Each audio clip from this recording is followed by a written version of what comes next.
A very funny and talented man, Robin Williams always had the ability to make you laugh with all of the various characters and roles he would play in his movies. Williams had a very successful career in film. He was an Academy Award winner, won 6 times at the Golden Globes, and was a 4-time Grammy Award winner, being among just some of the accolades he would receive throughout his career. But in August of 2014, sadly, Robin Williams passed away, leaving the world just a little less funny. This is the real-life story of Robin Williams. Williams was born July 21st, 1951 in Chicago, Illinois, to his parents Robert and Lori. Williams also had 2 elder half-brothers. During a television interview on Inside the Actors Studio in 2001, Williams credited his mother as an important early influence on his humor, and he tried to make her laugh to gain attention. He described himself as a quiet child who did not overcome his shyness until he became involved with his high school drama department. His friends recall him as very funny. In late 1963, when Williams was 12, his father was transferred to Detroit. He was a student at the private Detroit Country Day School where he excelled. He was on the school soccer team and wrestling team and was elected class president. After high school graduation, Williams studied theater for 3 years. Williams often improvised during his time in the drama program, leaving cast members in hysterics. In 1973, Williams attained a full scholarship to the Juilliard School in New York City. He was one of 20 students accepted into the freshman class. Others included actors Christopher Reeve and William Hurt. Williams and Reeve remained close friends until Reeve's death in 2004. Reeve had struggled for years with being a quadriplegic after a horse riding accident. Their friendship was like brothers from another mother, according to Robin's son, Zach Williams.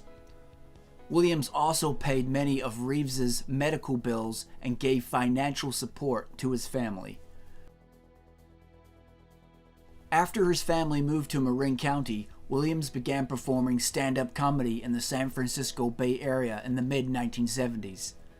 He gave his first performance at the Holy City Zoo, a comedy club in San Francisco, where he worked his way up from tending bar. Williams said that, partly due to the stress of performing stand-up, he started using drugs and alcohol early in his career. He further said that he never drank nor took drugs while on stage, but occasionally performed when hungover from the previous day. After his success in stand-up comedy, Williams was cast by Gary Marshall as the alien Mork in a 1978 episode of a TV series, Happy Days. He was a last-minute cast replacement for a departing actor, and Williams impressed the producer with his quirky sense of humor when he sat on his head when asked to take a seat for the audition. As Mork, Williams improvised much of his dialogue and physical comedy, speaking in a high nasal voice. The cast and crew, as well as TV network executives, were deeply impressed with his performance. Mork's appearance proved so popular with viewers that it led to the spin-off television sitcom, Mork and Mindy, which co-starred Pam Dawber and ran from 1978 to 1982. Mork and Mindy, at its peak, had a weekly audience of 60 million and was credited with turning Williams into a superstar. Williams starred in several low-budget movies starting from 1977. However, his first major break would come from his starring role in the 1987 film Good Morning Vietnam, which earned Williams a nomination for the Academy Award for Best Actor. He went on to star in many other successful films during his career, including big box office successes during the 90s such as Mrs. Doubtfire, Jumanji, playing Peter Pan in the film Hook, and 1997's Good Will Hunting, where Williams won an Academy Award for Best Supporting Actor. Robin Williams married his first wife, Valerie Verlardi, in June of 1978. They had a son, Zachary Williams, who was born in 1983. They were divorced in 1988. Williams married again in April of 1989 and had 2 children, Zelda Williams and Cody Williams. The two would divorce in March of 2008, citing irreconcilable differences. Williams married his 3rd wife, graphic designer Susan Schneider, in October of 2011. On August 11, 2014, Williams took his own life at his home in California. His body was cremated and his ashes were scattered over San Francisco Bay. An examination of his brain tissue suggested Williams suffered from the condition Lewy body dementia, describing the disease as the terrorist inside my husband's brain. His wife Susan Schneider said, "However you look at it, the presence of Lewy bodies took his life," referring to his previous diagnosis of Parkinson's. Williams was 63 years old. Williams' death instantly became global news. The entertainment world, friends, and fans responded to his death through social media and other media outlets. His wife, Susan Schneider, said, "I lost my husband and my best friend, while the world lost one of its most beloved artists and beautiful human beings. I am utterly heartbroken." His daughter, Zelda Williams, responded to his death by stating that the world is forever a little darker, less colorful, and less full of laughter in his absence. Many tributes were paid to Robin Williams at the time of his passing, including a very heartfelt and touching speech from President Barack Obama.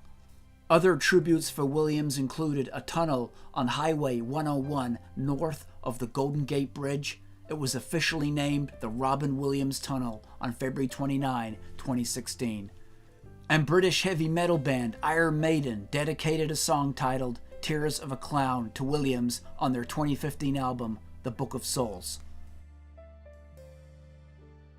So Robin Williams was a man who was loved worldwide.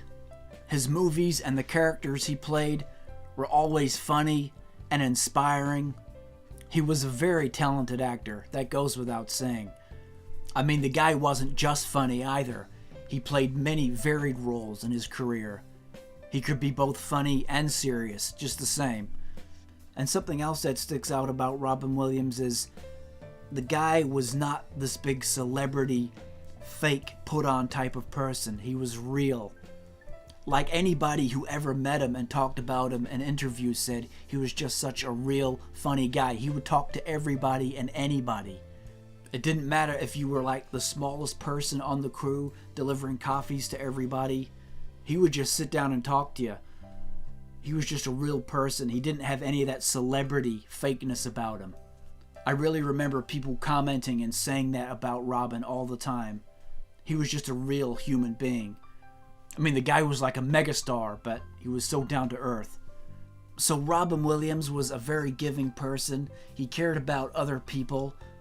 And going all the way back to 1986, he teamed up with Whoopi Goldberg and Billy Crystal to fund Comic Relief USA.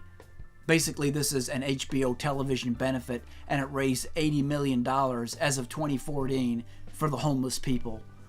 He always wanted to do something for the less fortunate. He made benefit appearances to support literacy and women's rights, along with appearing at benefits for veterans, as just some of the stuff that he did. So Robin Williams, you were a stand-up guy, man. I loved your movies. So many great movies you released. Mrs. Doubtfire, definitely one of my personal favorites. But rest in peace, man.